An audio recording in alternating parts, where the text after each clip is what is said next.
నమస్తే, నేను మీ Gopi. Welcome back to our channel. ఈరోజు మనతో వచ్చరికి ప్రముఖ నిర్మాత చిట్టిబాబు గారు ఉన్నారు. సార్ నమస్తే సార్. నమస్తే. సార్ అంటే కూటమి గవర్నమెంట్ వచ్చిన తర్వాత అన్ని నెగిటివ్ షేడ్సే కనబడుతున్నాయి కొంతమంది అంటున్నారు. సో అదేవిధంగా నిన్న సత్యవేడు ఎమ్మెల్యేని టీడీపీ పార్టీ సస్పెండ్ చేసింది. ఎందుకు సస్పెండ్ చేసింది అంటారు? అదే మా అమ్మాయి ఇప్పుడు ఆరోపణలు వేరు, ఆధారాలు వేరు కదా. ఆ అమ్మాయి ఆధారాలతోటి ఇచ్చింది కదా. అతను రూమ్ పిలవటం మొత్తం వీడియో తీసింది. అది ప్లాన్డ్గానే చేసిందని ఆ అమ్మాయి కూడా చెప్తాను. మా ఆయన చెప్పారు, ఇలా హింసిస్తున్నాడు, ఎప్పటికప్పుడు వేధిస్తున్నాడు అంటే ఈసారి కెమెరా పెట్టుకొని పెన్ కెమెరాలో పెట్టుకొని తీయి అని చెప్పారు. చెప్పిన కాబట్టి నేను అతను రెడీ హ్యాండెడ్గా పాటు చేయాలని చేశాను. అతను నన్ను అనేకసార్లు వేధించాడు. ఈసారి పట్టుకోవాలని రెడీ హ్యాండెడ్గా పట్టుకోవాలని చేశాను. ఓపెన్గా ఆధారాలతో చూపించింది. కనుక ఇంకేం చేస్తారు, ఎవరైనా సరే ఏ పార్టీ అయినా ఆధారాలతో ఆరోపణలు వచ్చినప్పుడు దబాయించవచ్చు. ఇప్పుడు ఆరోపణలు ఉన్నాయి, ఎవరు పొలిటికల్గా కావాలని బదనాం చేయడానికి చేస్తూ ఉంటారు. ఇప్పుడు విజయసాయి రెడ్డిని బదనాం చేయడానికి ట్రై చేస్తే తర్వాత 70 కోట్లు అడిగాడు అతను, అందుకోసం అర్థమైపోయింది. డబ్బుల కోసం డ్రామా ఆడారు భార్యాభర్తలని. అట్లాగూ ఈ దువ్వాడదు కూడా భార్యకిను అతనికి ఉన్న గొడవలు. సో పర్సనల్ అది అమ్మాయితోటి కుదరక అతను ఇంకో వాళ్ళతో ఉంటున్నాడు. అది కోర్టులో తేలాల్సిన విషయం. అవన్నీ ఆరోపణలే కానీ ఆధారాలు లేవు. ఇక్కడ ఆధారాలు ఉంది. ఈ ఆధారాలతో దొరికినాక అది ఎవరైనా ధర్మంగా ఇమీడియట్గా చెయ్యాలి, యాక్షన్ తీసుకున్నారు. మాతో దబాయించకుండా అది కాదు ఇది కాదు అనకుండా ఇమీడియట్గా యాక్షన్ తీసుకున్నారు. దానికి మెచ్చుకోవాలి డెఫినెట్గా. Good decision by Chandrababu. ఇలా మళ్ళీ దీంట్లో కూడా దబాయించకుండా దీనికి కూడా మళ్ళీ వైసీపీ వాళ్ళు కారణం అని పొలిటికల్ నిందలు చేయకుండా నిజంగా ఒప్పుకొని ఇమీడియట్గా సస్పెండ్ చేశాడు. ఇవాళ ఇదేంటంటే ఇది ఒక పార్టీ అని కాదు, అన్ని పార్టీలని సమాజంలోనే తయారైంది. ఇట్లాగూ ఆడవాళ్ళ మృగాళ్ళలాగా మనం తయారైపోయి ఆడది కనపడితే చాలు ఏమాత్రం ఉన్నా ఏదో ట్రాప్ చేద్దాం, వాళ్ళని అనుభవిద్దాం, ఇలాంటి దౌర్భాగ్యపు ఆలోచనలు బాగా పెరిగిపోయినాయి ఇవాళ సమాజంలో. ఈ సమాజంలోనే ఒక సినిమా ఫీల్డ్ అని కాదు, ఇంకో ఫీల్డ్ అని కాదు, ఇంకో పార్టీ అని కాదు, అన్ని చోట్ల ఒక దౌర్భాగ్యమైన లక్షణం పెరిగింది. ఏమనుకోవాలో వింత పోకడ అనాలా, లేకపోతే వికృత పోకడ అనగల, లేకపోతే దౌర్భాగ్యపు ఆలోచన అనాలా. ఎవరు అంటే పరాయి స్త్రీ కనపడితే పక్కింటి పెళ్ళమైనా ఫ్రెండ్ స్నేహితుడి పెళ్ళమైనా ఆ చూపు, ఆ దౌర్భాగ్యపు చూపుతో చూడటము అనేది చాలా దారుణమైనది. అది సమాజం మొత్తం అలా ముందు చెడిపోయిన సమాజంలో ఉన్నామా మనం, ఇంత దారుణంగా దిగజారిపోయిన సమాజంలో ఉన్నామా అనే అనుమానాలు అనే ప్రశ్న కూడా ప్రతిబింబంలో తలెత్తుతుంది. చాలా దౌర్భాగ్యం ఇది. ఒక్క ఫీల్డ్ కాదు, జనరల్గా చూస్తే అన్ని ఫీల్డ్లోనూ. ఇవాళైతే రెడ్ హ్యాండెడ్ దొరికాడు. రెడ్ హ్యాండెడ్కి దొరకరాలు ఎంతమంది, వేధింపులకి భరించలేక వాళ్ళ మనసు రెడ్ హ్యాండెడ్గా దొరికినా సరే వాళ్ళ ఎవరైతే వైఫ్ ఏమంటున్నారంటే మా ఆయన అలాంటి కాదు, మా ఊరు మొత్తం అడగనని చెప్తుంది. అది ఏ వైఫ్ అయినా భర్తల గురించి అలా చెప్పుకోక ఏం చెప్పుతుంది. కానీ మా ఆయన తిరిగిపోతుంది చెప్పదు కదా, ఏ వైఫ్ చెప్పదు. తాడి కట్టించుకున్న భర్త మీద దీని గురించి చెప్పుకుంటుంది. అవి ఏది కొడుకు తండ్రి గురించి, కొడుకు చేసాడంటే తండ్రి ఏమంటాడు, నా కొడుకు అలాంటి కాదు అంటాడు, తల్లి నా కొడుకు అలాంటి కాదంటాడు. ఇవన్నీ ఈ సమాజంలో మామూలు. అది తప్పు చేసినాక సమర్థించుకోవడానికి తల్లి తండ్రి అన్న చెల్లి సమర్థించుకుని మాట్లాడతారు. కనుక అది లెక్కలో కాదు. అమ్మాయి ఆడియో వీడియో క్లియర్గా ఉంది కదా, మార్ఫింగ్ వీడియో కాదు అది. చంద్రబాబు ఏమో తక్కువడు కాదు కదా. అది ఏమాత్రం అవకాశం ఉన్నా ఇమీడియట్గా దాన్ని దబాయించేసి వైసీపీ మీద ఇప్పుడు ఎలా ఉంది ఈ ప్రభుత్వం, కూటమి ప్రభుత్వం, దగ్గొచ్చినా తుమ్మొచ్చినా వైసీపీ కారణం అంటున్నారు.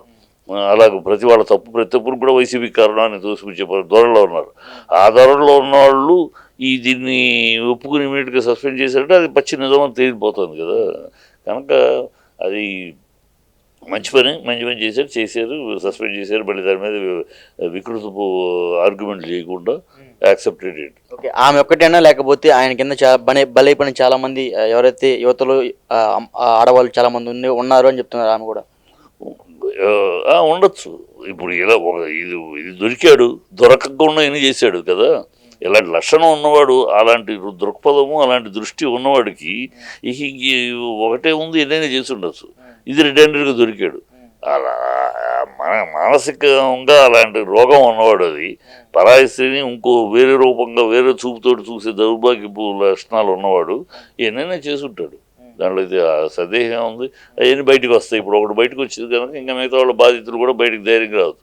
ఇక్కడ ఏమవుద్దంటే బాధితులైన ఆడవాళ్ళు చాలామంది సిగ్గుపడో, సమాజానికి భయపడో బయటికి రారు, బయటికి చెప్పుకోరు, లోపల బాధపడుతూ ఉంటారు. ఈ అమ్మాయి కొంచెం ధైర్యంగా భర్త సహకారం, ఇది ఇక్కడ ఈ అమ్మాయి అదృష్టం ఏంటంటే భర్త సహకారం ఉంది. భర్త ఇమ్మీడియట్గా ఆ విషయం మీద ఈ భార్య మీద విసురుకోకుండా అంగీకరించి జరుగుతుందని అర్థం చేసుకుని భార్యకి సలహా ఇచ్చి వాడిని పట్టుకోవాలని చెప్పి ప్లాన్ చేయటం భర్త సహకారం వల్ల చేయగలిగింది.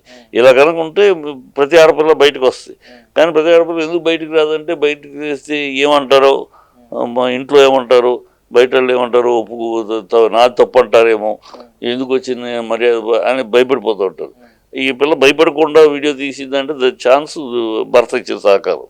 సో అలా ఇలా ధైర్యంగా రావాలి, వస్తేనే ఇలాంటి దుర్మార్గులకి ఆటకట్ట అవుతుంది. టీడీపీ పార్టీలో ఈ ఒక్క ఎమ్మెల్యే ఇలా చేస్తుంటారా, లేకపోతే ఇంకా చాలా మంది మిగతా 174 మంది కూడా ఇలా చేస్తుంటారా మేము అనుకుంటున్నారా? ఇప్పుడు ఒకళ్ళని బట్టి అందరూ అని చెప్పలేము. ఏ పార్టీ అయినా, ఒక టీడీపీ అని కాదు, ఏ పార్టీ అయినా ఇలాంటి వాళ్ళు అక్కడ అడపదడప ఉంటారమ్మా. లేనివాళ్ళు దొరికేవాడు దొరుకుతాడు, దొరకనోడు దొరికినోడు దొంగ. అది వీళ్ళది. ఇలాంటి వాళ్ళు రాజకీయ వాళ్ళ స్థాయిని పెట్టుకుని, వాళ్ళ పవర్ని అధికారాన్ని పెట్టుకుని ఇలా ఆడవాళ్ళ లొంగ తీసుకోవాలనుకునే నైజం ఉన్నవాళ్ళు ప్రతి చోట ఉన్నారు. ఒకటి టీడీపీ బయటపడారు, దొరికారు దొంగ. దొరకని దొంగలు ఎంతమంది ఉన్నారు కదా. అది ఉన్నారంటే ఉండొచ్చు. అందరూ అలాంటి వాళ్ళు ఒకరిని బట్టి మొత్తం 74 మంది అంటానికి కూడా మర్యాద కాదు. అది ఒకరిని బట్టి అందరూ అని తప్పు పట్టడం కరెక్ట్ కాదు. అందరూ మంచివాళ్ళు అంటాం కాదు. వీళ్ళు దొరికాడు, దొరకని వాళ్ళు ఎంతమంది ఉన్నారో, ఏ పార్టీలో ఉన్నారు, ఎంతమంది ఏ పార్టీలో ఉన్నారో కదా. కనుక అన్ని పార్టీలని అలా చెప్పలేము, అందరినీ అలా చెప్పలేము. దొరికారు, ఇలా చాలామంది ఉన్నారు. ఖచ్చితంగా రాజకీయాల్లో పదవుల్లో ఉన్నవాళ్ళు పవర్ను ఉపయోగించి వాళ్ళ అవసరాలు తీర్చుకోవడానికి ఇలాంటి కార్యక్రమాలు చేసేవాళ్ళు ఉన్నారు. రాజకీయాల్లో ఈ దౌర్భాగ్యం ఉంది, రాజకీయాల్లో ఉన్నాయి. కనుక ఈ పార్టీలో ఎంతమంది ఉన్నారు, ఆ పార్టీలో ఉందని లెక్కలు తప్పితే ఈ పార్టీలో ఎంతమంది దొరికారు, ఆ పార్టీలో ఎంతమంది దొరికారు లెక్కలు తప్పితే the worst bastards are there in this society. ఇప్పుడు అమ్మాయి ప్రాణహాని ఉందనుకుంటున్నారా మీరు? ప్రాణహాని ఎందుకుంటుంది? ప్రాణహాని ఉండదు. ప్రాణహాని అంత సీన్ లేదు. రాజమౌళిలో ప్రాణహాని చేయగలిగిన రౌడీ షీటర్ ఏం కాదు కదా. కాకపోతే ఆ అమ్మాయిని అల్లరి చేయడానికి ప్రయత్నిస్తారు. ఇక కొన్నాళ్ళు మీకు పంట అంతే. అందుకని ఈ అమ్మాయి అందు వైఫ్ ఇలా ఉంది, ఇంకోళ్ళు ఇలా అన్నారు, మీకు పంట అంతే తప్పితే ప్రాణహాని ఎందుకు ఉంటుంది? కొన్నాళ్ళు సాగుద్ది, తర్వాత మీరు మర్చిపోతారు, మనం మర్చిపోతాం, అందరూ మర్చిపోతారు, మళ్ళీ ఇంకో ఎపిసోడ్ ఏదో వస్తుంది అంతే. సో ఓవరాల్గా ఈ ఇన్సిడెంట్ మీద ఒక మాటలో చెప్పాలంటే రాజకీయ నాయకులు మీరేం చెప్తారు? రాజకీయ నాయకులు, నేను ఏ పార్టీకి అయినా రాజకీయ నాయకులు, రాజకీయం అనేది మీరు ప్రజలకు సేవ చేయటానికి, ప్రజల యొక్క అవసరాలను తీర్చడానికి, వాళ్ళ సమస్యలకు పరిష్కారం చూపించడానికి మీరు ఎన్నుకోబడ్డారు.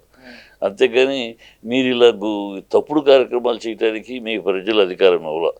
తప్పులు చేయడానికి, మోసాలు చేయడానికి కాదు మిమ్మల్ని ఎన్నుకుంటుంది ప్రజలు ఎన్నుకుంటుంది. మిమ్మల్ని ఎందుకు ఎన్నుకుంటున్నారంటే వాళ్ళ సమస్యలు, వాళ్ళ కష్టాలు తీరుస్తారని, వాళ్ళ సమస్యలకు పరిష్కారం చూపిస్తారని, వాళ్ళ జీవితాలకు వెలుగుబాటు చూపిస్తారని ఒక ఆశతోటి, ఒక నమ్మకంతో మిమ్మల్ని ఎన్నుకుంటారు.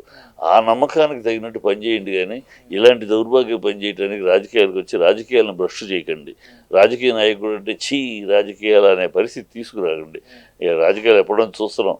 ఇలాంటి ఇప్పుడున్న కాలంలో ఉన్నటువంటి దౌర్భాగ్యపు రాజకీయ నాయకుల్ని గతంలో చూడలేదు.